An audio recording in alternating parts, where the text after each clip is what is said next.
Nation वाले हैं और हम नेशन फर्स्ट वाले हैं, तो हम तो नेशन फर्स्ट के लिए काम करने वाले लोग हैं। बाबा साहब आम्बेडकर जिसने संविधान को बहुत बड़ी ताकत दी, हमने उनके पंचतीर्थ बनाई है। भारत के कोटि कोटि नागरिकों की आस्थाओं को जूते मारे गए, अपमानित किया गया, उनको अपने नसीब पर छोड़ दिया गया। मोदी उस दुनिया से निकल करके आया है। प्रधानमंत्री नरेंद्र मोदी देश भर में धुआंधार चुनाव प्रचार कर रहे हैं और जगन्नाथपुरी में रोड शो कर रहे हैं। साथ में बात करते हैं प्रधानमंत्री जी। न्यूज नेशन में बहुत स्वागत है आपका। लोगों के प्यार और भरोसे का जन सैलाब उमड़ पड़ा है। मेरा पहला सवाल है कि इस चुनाव में सबसे बड़ा जो नारा है वो 400 पार का है और विपक्ष ने हथियार बना लिया है कि आप संविधान ही बदल देंगे इतने बड़े मैंडेट के बाद। ये नारा नहीं है, ये 140 करोड़ देशवासियों का संकल्प है और ये संकल्प को देशवासी जी रहे हैं। इस संकल्प को पार करने के लिए स्वयं देशवासी, देश के मतदाता पूरे चुनाव का नेतृत्व कर रहे हैं। कभी किसी ने सोचा है कि सुबह 7 बजे से हजारों लोगों की भीड़ पूरी में देशवासियों की आशा पूरी करने के लिए जो जन सैलाब मैं देख रहा हूं, इसे साफ साफ लगता है।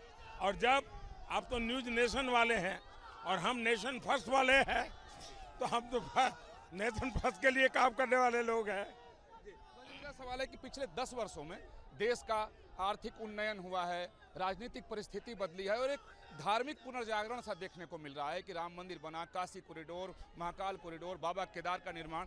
क्या यही वजह है कि आपके ऊपर व्यक्तिगत हमले किए जा रहे हैं और आप पर धर्म की राजनीति करने का आरोप लगाया जा रहा है? ये मैं समझता हूँ कि गहरा विषय नहीं है। ऐसे ऊपर चलना आप लोग या तो जो भी लोग बात करते हैं कर रहे हैं। सरदार वल्लभ भाई पटेल जिसने देश को एक किया, हमने दुनिया का सबसे बड़ा स्टैच्यू बनाया, स्टैच्यू ऑफ यूनिटी। बाबा साहब आम्बेडकर जिसने संविधान को बहुत बड़ी ताकत दी, हमने उनके पंचतीर्थ बनाई है। महात्मा गांधी की दांडी यात्रा, दांडी को इतने दिनों तक भुला दिया गया था, हमने दांडी में भव्य स्मारक बनाया। हमने बाबा साहब आम्बेडकर के पंचतीर्थ बनाए। मैं मानता हूं कि हमारे देश में 140 करोड़ देशवासी ऐसे हैं जिनके मन में इच्छा रहती है कि कभी 4 धाम यात्रा करनी है, कभी 12 ज्योतिर्लिंग जाना है, कभी माँ को गंगा में स्नान कराने के लिए जाना है। ये भारत के नागरिकों के हक है कि उनको व्यवस्था मिले। अगर वो जगन्नाथ जी में आते हैं तो उसको अच्छी रहने की व्यवस्था मिले, अच्छा खाने का प्रबंध मिले, उसको कनेक्टिविटी मिले, उसको इंटरनेट कनेक्टिविटी मिले, उसको अच्छे साफ सुथरे टॉयलेट मिले। क्या हिंदुस्तान के नागरिकों को ये हक नहीं है क्या?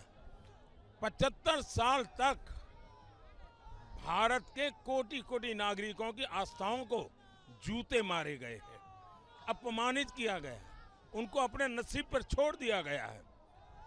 मोदी उस दुनिया से निकल करके आया है। मेरे मन में दर्द था, जो इस देश के मालिक हैं, जो इस देश को चलाने के लिए टैक्स दे रहे हैं, उनको एक टॉयलेट नहीं मिलेगा, उनको अच्छी जगह पर सोने की जगह नहीं मिलेगी, क्योंकि वो भगवान के दरबार में जा रहा है, परेशान हो जाए। तो मैं अपना कर्तव्य मान करके इसको कर रहा हूँ। अब आप तो न्यूज नेशन वाले हैं और हम नेशन फर्स्ट वाले हैं, तो हम तो नेशन फर्स्ट के लिए काम करने वाले लोग हैं।